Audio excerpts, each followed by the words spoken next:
Hi guys, second video in 2 days, and this one's a little bit political, though it's still related to trans issues. I've been watching a lot of YouTube videos lately by some trans women who have become somewhat well known for their political opinions.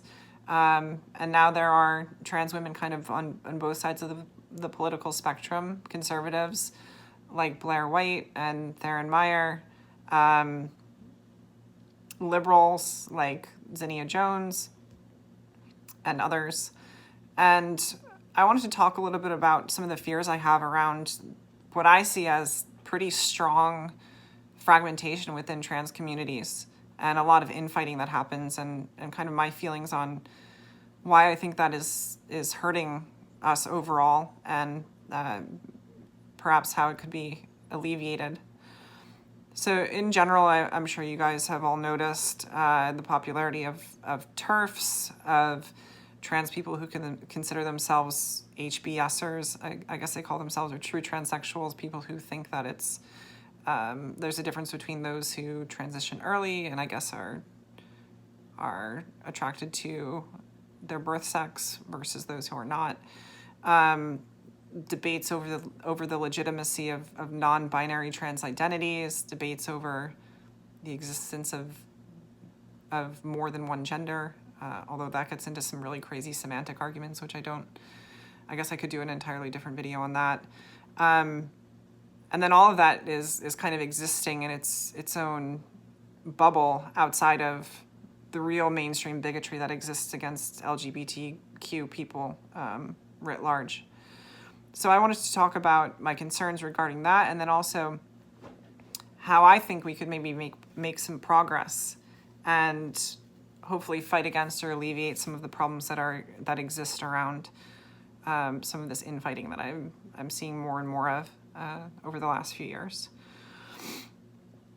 So I guess I want to start with why I think this infighting exists. And there are a few points I wanted to make. The first was that it seems to me that there's an obsession with getting and maintaining like universal or near universal acknowledgement of the literal infinity of potential identities that could exist. This isn't to say that there isn't an identity that's not worth acknowledgement, but it is important for identities to be acknowledged within the framework of what is practical. There are only so many names that people can remember, especially people that are not in LGBT circles. There are, only so many pronouns that could be feasibly used on a regular basis by a general population. And I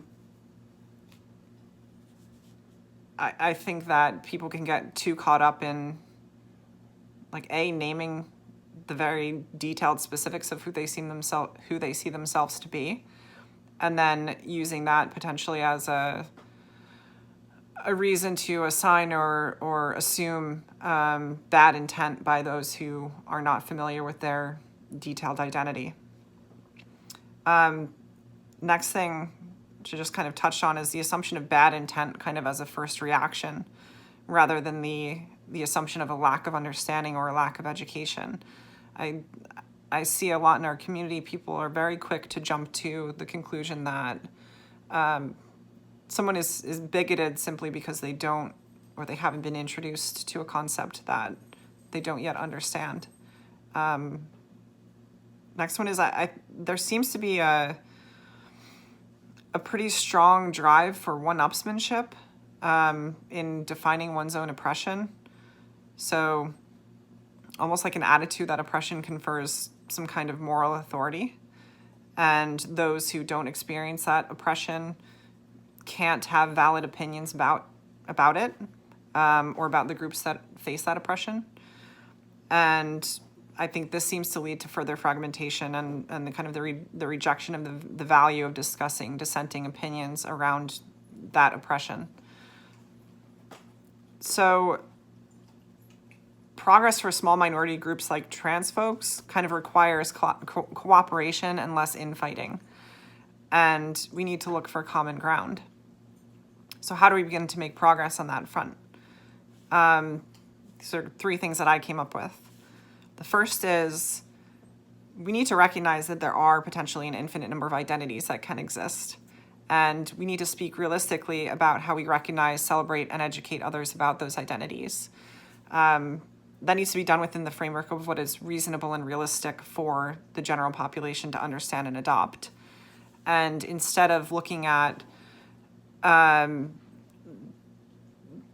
the failure of the mainstream to be as educated as we are, and seeing that as some kind of bigotry or oppression, we need to understand it as a lack of education or a lack of perspective. Being trans is not a common, easily understood thing. Yes, conceptually it is easy to understand. You can understand practically what it means, but the experience itself is non-intuitive. And even the best explanations that we've been able to come up with, or best thought experiments to give people to understand what it feels like to be trans, really fall very, very short. And we need to acknowledge and understand that gap in understanding if we're going to make progress in getting people on board with celebrating more identities than just male and female.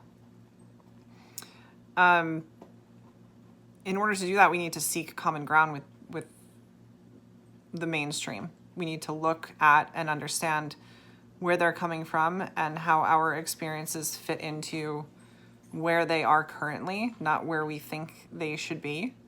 And this is true of personal relationships, but it's also true in a more political sense.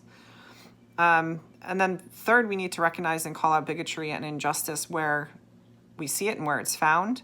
But calling it out isn't as effective, especially if it's been called out to death. It isn't as effective as changing minds through rational arguments, leading by example, and showing people that minorities and groups like transgender individuals have more in common with everyone than some might assume. That was very rambly, and I know it was my first one, so I promise to get better at this, but it cut down some of my thinking. So anyway, give me feedback. Hopefully I didn't seriously offend anybody, although if hundreds of people watch this, I'm sure I'll offend a few. So feel free to tell me why I'm wrong as well. And, maybe I'll do a video response and talk about why I think you're wrong, or maybe I'll change my opinion and tell you why my opinion's changed. Anyway, thanks a lot, guys. Bye.